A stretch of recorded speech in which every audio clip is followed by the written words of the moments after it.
Clinton. Right. Did you see the Bill Clinton thing? We're going to get to that Obamacare? as well. Now, just simmer What down. is he doing?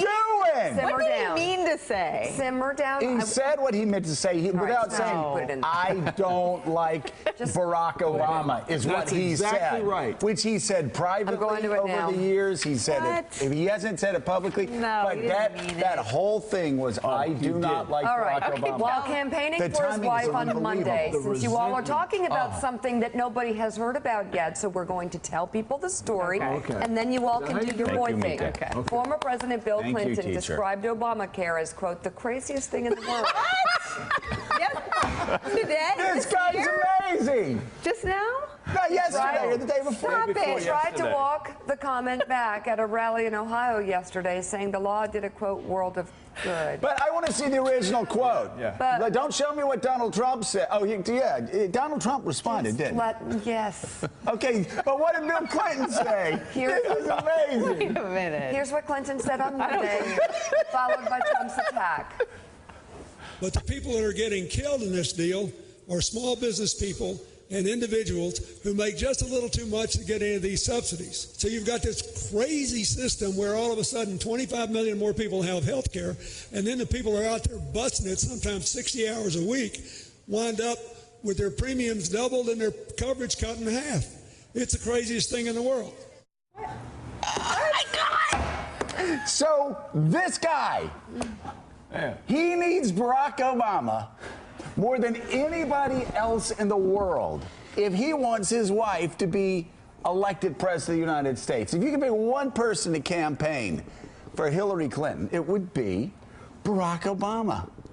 And he just laid a gigantic hand grenade right at the feet of the campaigin. And he did, Obama had to cancel an event, I believe, in Florida because of the hurricane.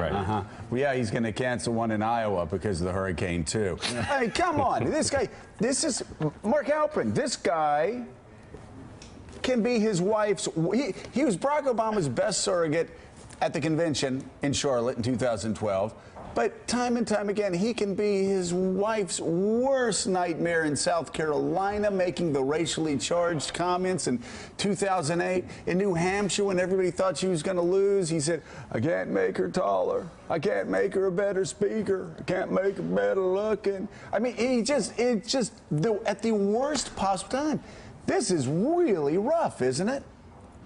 In Little Rock, we call that a Clinton classic. It's been a while since Bill Clinton has done something like this. It's pretty remarkable if you think about 2008 versus this campaign. He has largely stayed away from saying stuff like this. On one level, he's saying what a lot of Democrats saying, the Affordable Care Act isn't perfect, it needs to be fixed up. But you can bet that they'll be reviewing Bill Clinton's texts and trying to make sure he doesn't do stuff like this for the very reason you said, which is they need Barack Obama fully on board. They don't need stuff like this right now.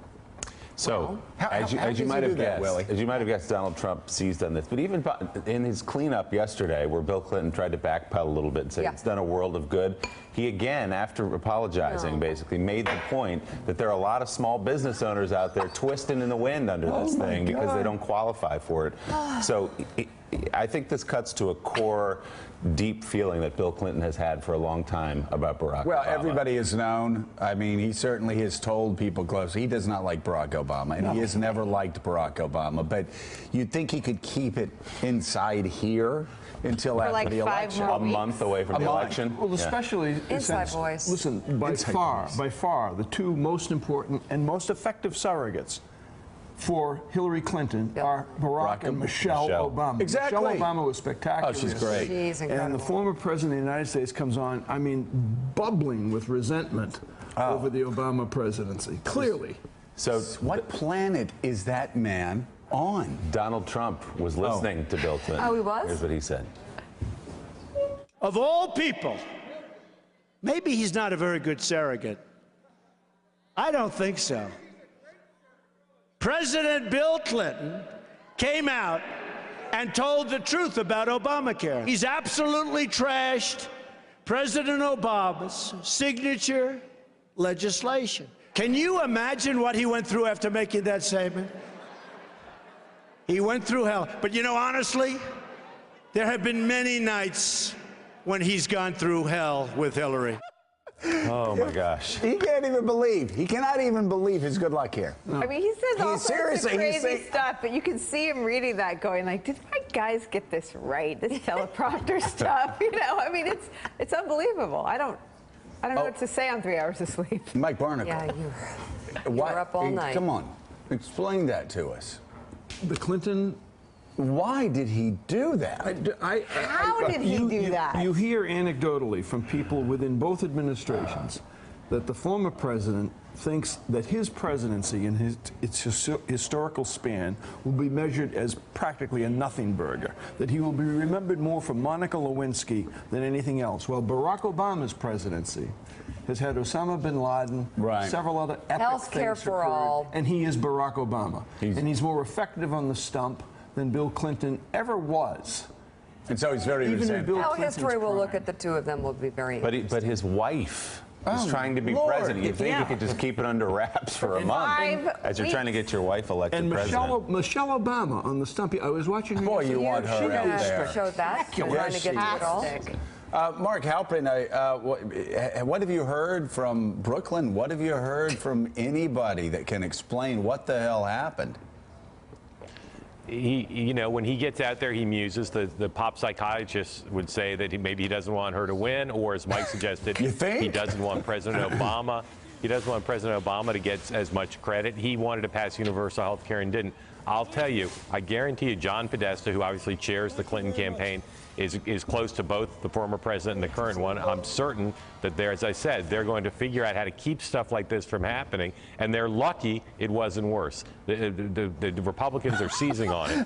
But if they can use this to try to tamp it down. Tear up a picture of the Pope or Barack Obama? He has said, like, how could it be worse? You know he could have said something that would be breaking through more than this is. This is getting some attention, but this will be overwhelmed in the next 24, 48 hours by the debate. They just have to try to keep him in check, as he said, for just a couple more weeks. But it is keep him in check. The craziest thing in the world. He could be the first dude. He called it the craziest thing in the world. He called Obamacare the craziest thing in the world. The thing that Republicans have been at war with for 7 years. Twice the cost, half the coverage. Did he say that? It's the craziest thing in the world. But I have to see it again. He said it's... Okay, let's show it again. I have to see that again. Let's show Bill. Here's Bill Clinton trying to destroy his wife's campaign.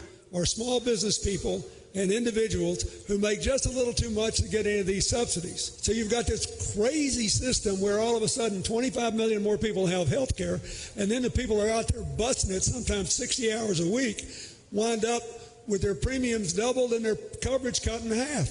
It's the craziest thing in the world. I mean, that could have been ripped out of a Trump speech or a Mike Pence speech if you were trying to attack the legacy of Barack Obama. Yeah. As Hillary Clinton inherits the legacy of Barack Obama. There's just no spinning out of that. You hear John Podesta, Jen Palmieri, everybody doing their best last night. There's no way to spin that. He said twice it was the craziest thing in the world. Yeah. Sounded like a Republican saying people who are busting it 60 hours a week working can't afford it. It's the 2010 Tea Party message that sort of swept Republicans in the midterm. All right. It is. There's so much more to get to. Crazy. But Mark Halpern says it could be worse. It could be worse. No. Could be worse. No, it can't. I'm telling you. Okay, well, I guess he can bring race into it. I mean, he's done that before. No. That silenced everybody. Still ahead of Morning Joe, Trump campaign manager Kellyanne Conway joins us live, and Hillary Clinton's campaign chairman John Podesta. That is exciting. Wow. He's going to be with us as well. Also, NBC News political director Chuck Todd and former Secretary for Homeland Security under President Bush, Michael Chertoff, who's backing Hillary Clinton for president. But first, let's go. Hey there, I'm Chris Hayes from MSNBC. Thanks for watching MSNBC on YouTube. If you want to keep up to date with the videos we're putting out, you can click subscribe just below me or click over on this list to see lots of other great videos.